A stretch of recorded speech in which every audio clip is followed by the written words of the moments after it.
শুভ সন্ধ্যা বন্ধুরা, তোমরা শুনছো রাতের আড্ডা। আজ আমি শান্তনু রয়েছি তোমাদের সাথে। আজকে যে ঘটনার সাক্ষী হতে চলেছো তোমরা, সেই ঘটনা বলে শোনাবে আমাদেরই বন্ধু শুভ। আজকের ঘটনাটি হতে চলেছে এক হারিম করা ভৌতিক ঘটনা। তবে চলো শুরু করছি আমাদের আজকের নতুন এপিসোড। শুভ সন্ধ্যা বন্ধুরা। শান্তনু, আজকে তুমি যেমনটি বললে, আজকের ঘটনাটি খুবই ভয়ঙ্কর। আশা করি তোমার মনে আছে, তোমার সাথে পরিচয় করিয়ে দিয়েছিলাম সুজিত দা। হ্যাঁ, স্টেশনের। হ্যাঁ, সুজিত দা একদিন চা খেতে খেতে আমাকে বলে যে ওর মাসির বাড়ির কিছু ভৌতিক ঘটনা আছে। প্রথমে বলি, ওর মাসির বাড়িটা হচ্ছে সুন্দর। মানুষের মধ্যে সুন্দরবন মানেই মনটা হয়তো সুন্দর হয়, ভিতরের জিনিসগুলো না ভয়ঙ্কর হয়। ভয়ঙ্কর জায়গা থেকে ওর মাসির বাড়ির ভাই এখানে এসেছিল, আমার সাথে পরিচয়ও করিয়েছিল। ওর বাড়িতে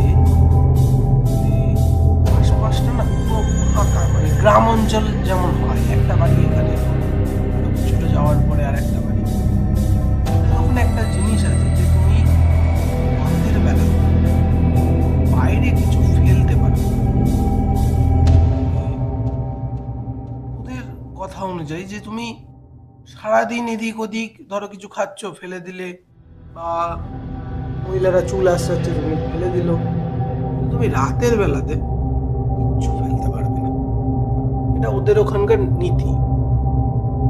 সুজিত দ্বারা একদিন ঘুরতে গেছিল, মানে সুজিত দার সবে সবে তখন বিয়ে হয়েছে। মাসির বাড়িতে যাওয়ার পরে যে নতুন বউ এসেছে, আপ্যায়ন আদর সবই করছে এরা। সুজিত এই বিষয়টা জানতো যে যা কিছু হোক রাতের বেলার পরে জানলা থেকে বা বাইরে কোনো কিছু ফেলা যাবে না। এমনকি রাতের বেলা কুকুর বিড়ালকেও খেতে দিত না। ওদের ওখানে না খেতে দেবে বা কিছু ফেলবে, ওরা বলে যে হুজ্জুতি আয়। হুজ্জুতিটা কিসের আয় তা কেউ বলতে পারে না। যে বাড়ি ফেলবে সেই বাড়িটা সারা রাত ধরে ওরকম হুজ্জুতি চলবে, মানে টিনের চাল, টিনের ওপরে ধাপাধাপি, কেউ ঢিল ছুঁড়ে মারবে, ঘরটা মনে হচ্ছে হঠাৎ করে কাঁপছে, এরকম। এরা না অভ্যস্ত ছিল, মাসির বাড়ির লোকেরা অভ্যস্ত ছিল যে এরকম হয়, কোনো ব্যাপার নেই। ওই যে সুজিতদার বউ ছিল, মানে বৌদি, তিনি বিষয়টা জানতেন না। সেদিন রাতে চুল আশ্রাতে আশ্রাতে, মেয়েরা চুল আশ্রালে কি হয় যে কিছুটা চুল থেকে যায়, চিরুনির ছেঁড়া চুল যেটাকে বলে, চুল ছেঁড়া নিয়ে জানলা থেকে বাইরে ফেলে। এবার নর্মালি মহিলারা কি করবে, বাইরেই ফেলবে যাতে ঘরের মধ্যে নোংরা না হয়। উনিও তাই করেন। রাতের বেলা শুয়ে জানলাটা খোলা ছিল, সুজিত দাও খেয়াল করেনি। হঠাৎ করে জানলার উপরে কেউ একজন এসে দাঁড়ায়, এমন ভাবে দাঁড়ায় তার ছায়াটা বাইরে থেকে পুরোটাই ভিতরে পড়ছে। ঘরের বাতি সব অফ করে দিয়েছে, বাইরে চাঁদের আলোটা মনে হচ্ছে যেন কেউ একজন দাঁড়িয়ে আছে। এবার অতি হঠাৎ করে দেখতে পেয়ে সুজিতাকে বলে, এই দেখো না বাইরে কি একটা দাঁড়িয়ে আছে। বলছে, বাইরে কে দাঁড়িয়ে আছে, তুমি শোও তো, তোমার দেখতে হবে না, তুমি শোও। নতুন নতুন বিয়ে হয়েছে, বৌদি ভয় পাচ্ছে যে না না তুমি দেখো বাইরে কেউ একজন দাঁড়িয়ে আছে। সুজিতা আচমকাই বিয়ে দেখে একজন দাঁড়িয়ে আছে। চলে যাবে এরকম কিছু না, ওখানেই দাঁড়িয়ে আছে, ওই ছায়াটা ওইভাবেই রয়েছে। হঠাৎ করে চালের ওপরে কিছুটা পড়ল, মানে বড় কিছু না কিন্তু একটা ছোট হিল টাইপের পড়ল। এবার থতমত কি দুজনে উঠে গেছে। কি হলো, মুখ বার করে দিয়ে দেখে জানলা থেকে যে গাছের পাতা কোন ভাবে রয়েছে, সেটা মনে হচ্ছে একটা মানুষের মতো দেখতে। এবার এরা যথারীতি শুয়ে পড়ে যে ও কিছু না। কি হয় যে জানলাটা তো খোলাই ছিল, পরে বন্ধ করবে তা করলো না, মানে এত গরম ওদের ওখানটাতে, ও জানলাটা খোলাই রেখে দিয়েছে। এবার সুচিত্রারা যখন শোয়, ঠিক তার পাশের ঘরে সুচিত্রার ভাইও শুয়ে গেছে, মাসির ছেলে। ও এই আওয়াজটা শুনতে পায়, শুনতে পেয়ে বাইরে বেরিয়ে এসে বলে যে দরজাটা ধাক্কে, যে সুচিত্রা, সুচিত্রা। যে কেন, যে খোল বলছি। এরা না কি করে, রাতের বেলা সব দরজা জানলা বন্ধ করে দেয়। ভিতরে এসেই বলে জানলাটা আগে বন্ধ কর। যে কেন, যাকে বন্ধ কর তারপরে বলছি। কেন, কি হয়েছে বল, যারা বন্ধ করতে বলছি তারপরে তো বলবো, বন্ধ কর। বন্ধ বলে বৌদি কিছু ফেলেছো বাইরে? না তো, কই কিছু ফেলি, যেটা সত্যি করে মনে করে রাখো, কিছু ফেলেছো কিনা। হ্যাঁ, মাথার চুল আসছে আমি ফেলেছি। কি বলো, চুল আসছে কেন ফেলতে গেছো? বলছে কই, তুমি তো আমাকে বলোনি। আমি নর্মালি ফেলে দিয়েছি, কি হয়েছে? তখন ওরা টর্চ নিয়ে বাইরে বেরিয়ে পিছনে গিয়ে দেখে চুল আসছে ফেলেছে, চুল টুল তো কিছু থাকবে, চুলের জিনিসই নেই। এবার বৌদি ভাবলো যে চুল ফেলে দিয়েছে, হাওয়ায় উড়ে গেছে। বলছে না, কোনো একটা বিষয় হচ্ছে। বাড়ির সবাইকে ডেকেছে ওই রাতে। সুন্দরবন অঞ্চলে কি হয়, কারেন্ট সবার বাড়ি থাকে না, তো ওই জন্য মানুষজন তাড়াতাড়ি শুয়ে পড়ে। এবার ওরা ডেকে সবাই মিলে ওদিকে তো খুব বকাবকি করে যে কেন চুল ফেলেছো। এবার নতুন বউ কিছু জানে না। তখন সুজিতার যে মেসোমশাই ছিল, তিনি হঠাৎ করে বলেন যে ঠিক আছে, আজকে রাতটা যাই হোক হোক, তারপরে দেখছি, তোমরা সবাইকে শুয়ে পড়ো, কিচ্ছু হয়নি, বৌমা তুমিও যাও শুয়ে পড়ো। এবার এরা যে যার মতো ঘরে চলে যায়। গিয়ে সুচিত্রা ঘরের ওপরে কেউ একজন হাঁটছে। টিনের চালের ওপর দিয়ে হাঁটলে কর মর কর মর এরকম একটা আওয়াজ হয়, সেই আওয়াজটা ওখানে হচ্ছে। এবার সুচিত্রার বউ সুচিত্রা দুজনই ভয় পেয়ে গেছে, তাহলে অবস্থা খারাপ হয়ে যাবে। সঙ্গে সঙ্গে সুচিত্রা বাইরে বেরিয়ে ভাইকে ডাকলেন। ভাই, এবার কি বলছে যে সেই রাতে নদীর হঠাৎ করে যেমন মৃগী রোগে চাপ দিলে যেরকম হয়, তেমন হঠাৎ করে দাঁত মুখ খিচিয়ে হয়ে যায়, যে পড়ে যায়। সুচিত্রা তো বাইরে দেখতে পায় না। এবার কোনো রকমে ওরা টেনে টুনে খাটের উপরে শোয়। তারপর সুচিত্রার ভাই সবাইকে ডেকে তোলে যে বৌদি এরকম পড়ে গেছে মাথা ঘুরে, তোমরা সবাই আসো। সবাই যায়, গিয়ে দেখে মুখের এখান থেকে, মানে মুখের ডান পাশ থেকে একটা লাল ছোট্ট করে দানা দানা করে রক্ত বেরোচ্ছে। আর কোনো কিচ্ছু নেই শরীরে। রক্তটাও কেমন দেখতে কালো, মানে আমাদের রক্ত নর্মালি কি হয়, হয়তো লাল কারোর পড়ে গেল লাল হলো, কিন্তু বৌদির মুখ থেকে যে রক্তটা পড়ছে, আর তাও কি টিপ টিপ করে পড়ছে, গলে একেবারে পড়ছে সেরকম নয়, এক ফোঁটা দু ফোঁটা করে পড়ছে। এই রক্ত বেরোতে বেরোতে বিছানার যে চাদর ছিল সেটা আস্তে আস্তে কালো হতে শুরু করে। যেখানটা শুয়ে রয়েছে সেই বিছানা চাদরটা কালো হয়ে যাচ্ছে, রক্ত পড়লে তো লাল হবে।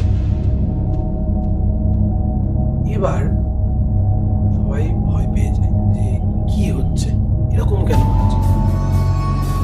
মেসমশাই সঙ্গে সঙ্গে বাড়ির সর্ষে ছিল, সর্ষে বাড়ির চারিদিকে আগুন জ্বালিয়ে ঘিরে দেবে।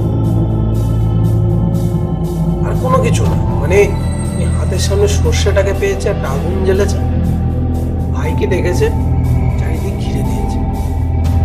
তারপরে বলছে যা হবে কাল সকালে দেখা যাবে, আজকে তো এইভাবে বাঁচিয়ে রাখো। সঙ্গে সঙ্গে না সুজিতদা শুনেই ভয় পেয়ে গেছে, বাঁচি না কোনোদিন, কত বড় জিনিস হয়েছে। আমাদের এখানে তো এই সমস্যা হয় জানি, কিন্তু এরকম কেন? আমি এখনই নিয়ে চলে যাবো, এখনই বেরিয়ে যাবো, আমি কলকাতায় বেরিয়ে যাবো, আমি এখানে থাকবো না। বলছে তোরা চিন্তা করিস না, সবকিছু ঠিক হয়ে যাবে, একটু সময় ধর, আজকে রাতটা কাটুক কোনো রকমে, যে ভুল হয়ে গেছে হয়ে গেছে, কাল সকালে দেখা যাবে। এই বলে এরা আবার যে যার মতো ঘরে চলে যায়। সুজিতদা বৌদির সাথেই থাকে, সারা রাত ওরকম ভাবে রক্ত বেরোয় মুখ থেকে। পরের দিন সকাল যেই হয়, দেখে কি বৌদির মুখ থেকে আর ওই যে রক্তটা বেরোচ্ছিল আর বেরোয় না, আর বেরোচ্ছে না। বৌদি আবার নর্মাল, চোখ খুলে তাকালো, তাকিয়ে সুজিতদা বলছে তুমি ঠিক আছো এখন? বলছে কেন, কি হয়েছে? বলছে তুমি জানো না তোমার কিছু মনে হয়নি? না, ঘাড়ের এখানটা না খুব ব্যথা। আর কিচ্ছু বলছে না। বলছে কি হয়েছে আমার? বলছে ঠিক আছে তুমি ওঠো ওঠো, উঠে স্নান টান করে নাও, আমরা বেরিয়ে যাবো। সুজিতার বউ বলছে কেন হঠাৎ আমরা বেরিয়ে যাব, আসলাম তো কালকে, কিন্তু বললে 2-3 দিন থাকবো, এর মধ্যে বেরিয়ে যাব কেন, কি হয়েছে? বলছে তুমি কি সত্যি বুঝতে পারোনি তোমার সাথে কি হয়েছে? বলছে না। এবার সুজিতা সবাইকে ডাকে, আমরা চলে যাবো, তোমরা গাড়ি করে দেখো। তখন সমস্যায় বলছে যে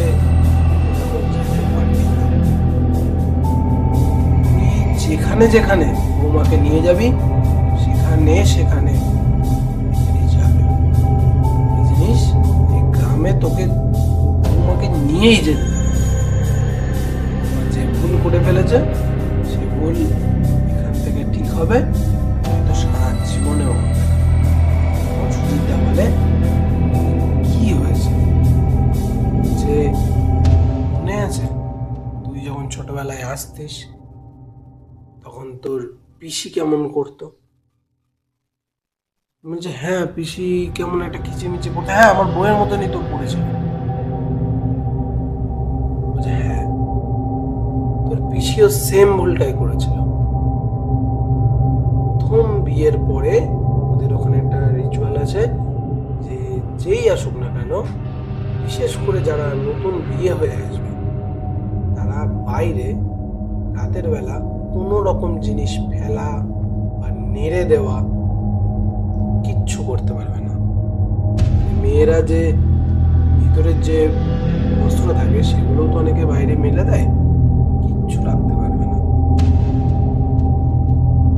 কারণ ওদের ওখানে এমন কিছু অপদেবতা রয়েছে, তারা সেই নারীর উপরে শারীরিক সম্বন্ধ করে।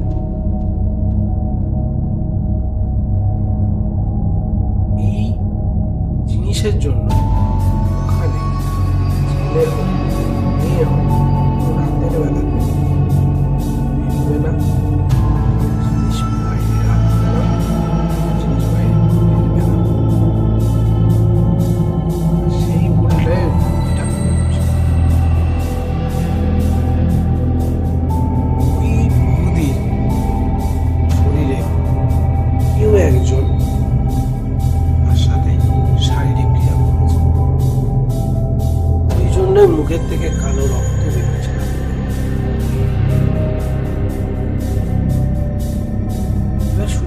তাহলে এখন করবো কি?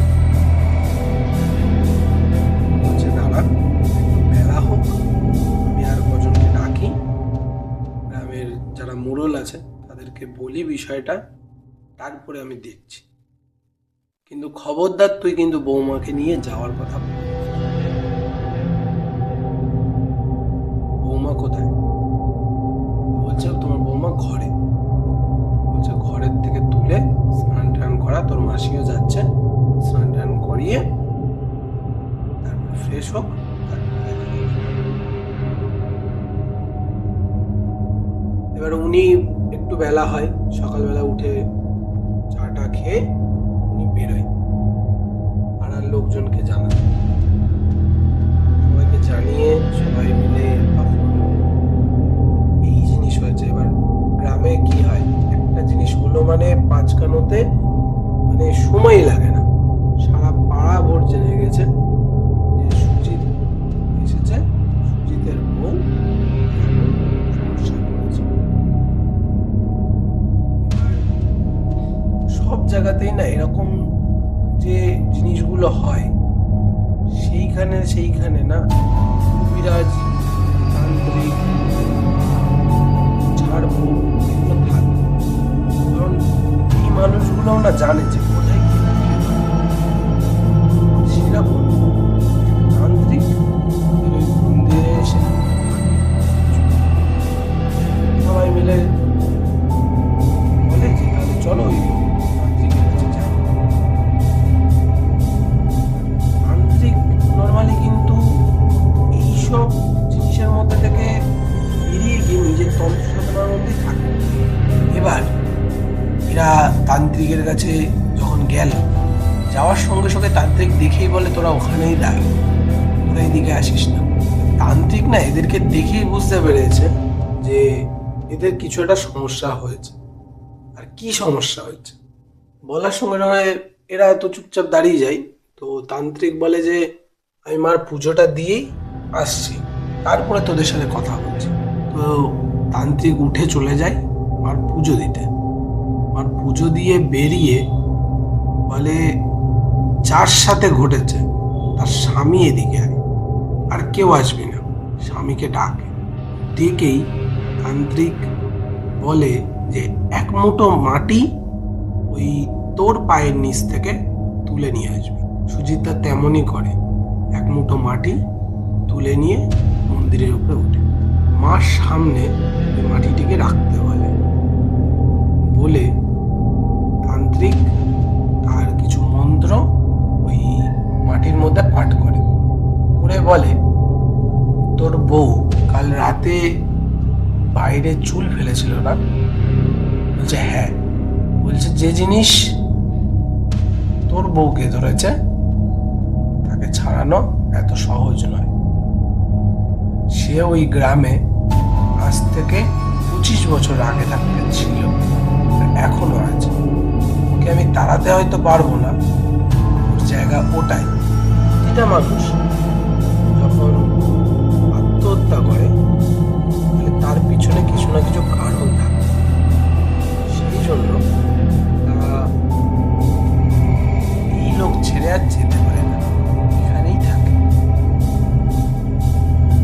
বলছে যে তাহলে এখন কি উপায়? সুজিতা জিজ্ঞাসা করে। বললো যে তাহলে একটা যজ্ঞ করব, সেই যজ্ঞের মধ্যে একটা ছাগল লাগবে, আর ছাগলটাকে বলি দিতে হবে, আর তোর বউয়ের কিছুটা চুল ছিঁড়ে আনবি। ছিঁড়ে আনবি কেমন ভাবে? যখন ও ঘুম থেকে উঠবে তখন, মানে বাসি বিছানায় ওই চুলটা তোকে দেবে, তুই নিয়ে আসবি।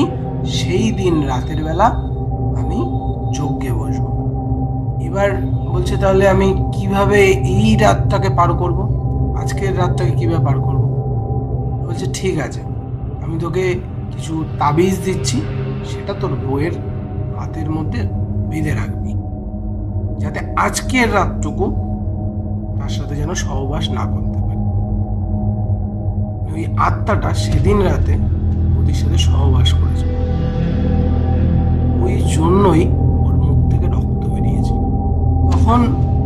সবাই মিলে বাড়ি আসে।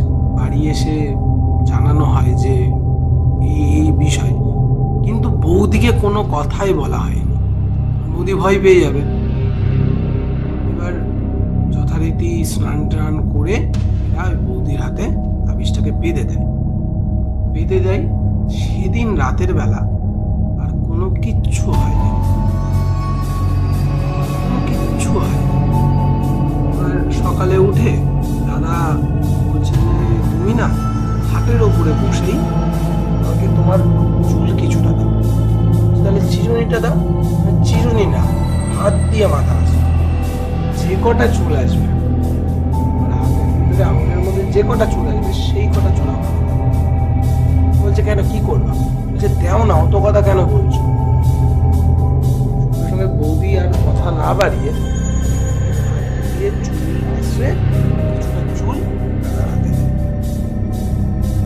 ওই দিন সন্ধ্যাবেলায় তান্ত্রিকের কাছে যায়। যাওয়ার পরে একটি ছাগল আর এই চুলটা দেয়। দিয়ে বলছে এবার কি করব? তোমাকে কিছু করতে হবে, তুমি এখানে বসো।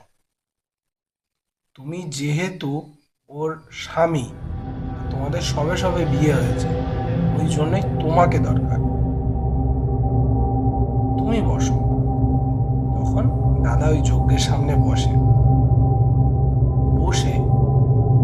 দেখে যে কিছুটা যে চুল এনেছিল বৌদির মাথার থেকে, সেই চুলটা একটি সিঁদুর আর কিছুটা তেলের সাথে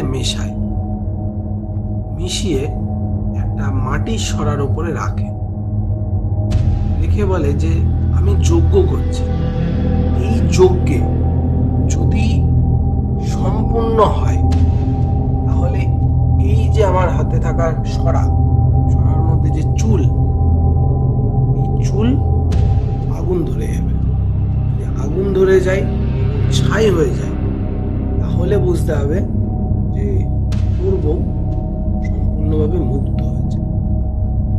এই অপদেবতার হাত থেকে তোর বউ বেরিয়ে গেছে। যদি না আগুন ধরে, তাহলে বুঝতে হবে যে আরো বড় কিছু।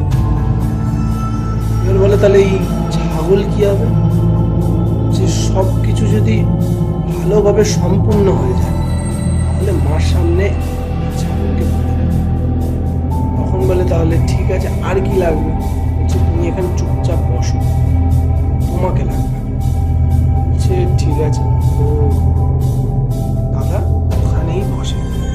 তো তান্ত্রিক কি করে যে ঠিক মন্দিরের পেছনে যায়, পেছনে গিয়ে ইট ছোট ছোট করে গেঁথে বালি দিয়ে আর কিছু কাঠ দিয়ে আগুন ধরিয়ে তার মতো রিচুয়াল সে শুরু করে।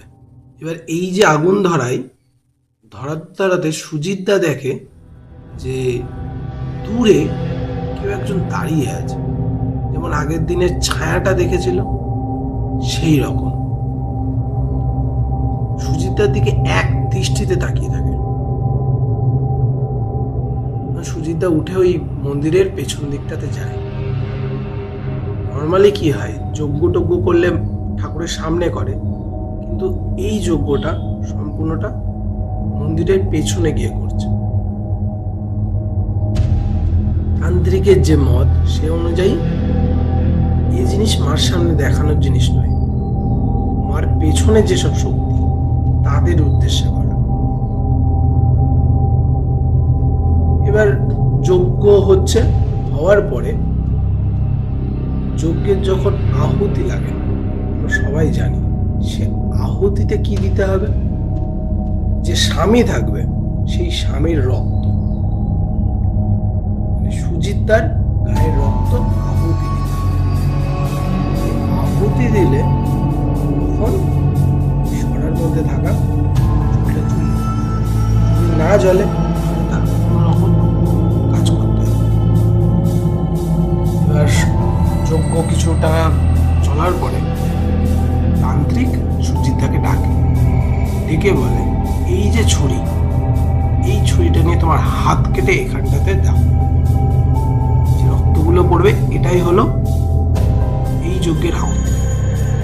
তখন সুজিত দা সামনে এগিয়ে এসে ওই যে ছুরিটা ছিল, ওই ছুরিটা দিয়ে বুড়ো আঙুলের কিছুটা কেটে যজ্ঞের ওপরে ধরে এবং টপ টপ করে ওই যজ্ঞের আগুনে তার রক্তটা পড়ে।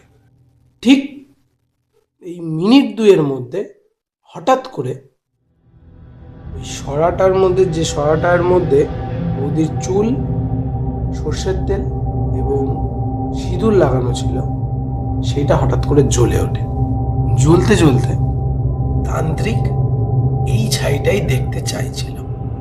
এবার একটু স্বস্তির নিঃশ্বাস তান্ত্রিক দেয় যে নাও, এবার সবকিছু সম্পূর্ণ হয়েছে, এইবারে বলি দেব। আর সুজিতের দিকে তাকিয়ে বলে, যাও, তোমার বউকে এখন তুমি নিয়ে যেতে পারবে, আর কোনো রকম কোনো সমস্যা তোমাদের সাথে হবে না। ওই রাতে ওখানে দাঁড়িয়ে ওই বলি দেয় ছাগলটিকে এবং কিছুটা রক্ত নিয়ে বলে যে এইটা তোমার বাড়ির চারিদিকে ছড়াবে এবং তোমার বউয়ের গায়েও কিছুটা ছিটিয়ে দেবে।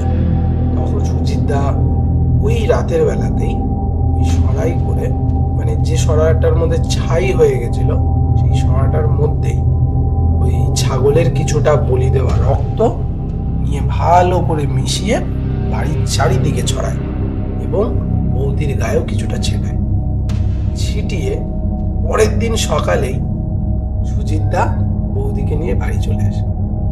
তারপর থেকে আর কোনোদিনও সেই মাসির বাড়ি সুজিতদা একা গেছে, বৌদিকে কখনো আর নিয়ে যায়। আজকে এই ছিল আমার ঘটনাটি কেমন লাগলো অবশ্যই জানাবেন। সত্যি কথা বলতে শুভ, আজকের এই ঘটনাটা শহর অঞ্চলের লোকেরা হয়তো অবাস্তব বা গুজব বলে মনে করে, কিন্তু গ্রাম বাংলার বুকে আজও এমন কিছু ঘটনা আছে যার সত্যতা সায়েন্সও বলতে পারে। সত্যি আজকের ঘটনাটা খুবই ভালো ছিল। তোমাদের কেমন লাগলো বন্ধুরা, তোমরা অবশ্যই কমেন্ট করে জানিও। এটা ভালো লাগলে অবশ্যই একটা লাইক করে দিও। দেখা হচ্ছে তোমাদের সাথে এক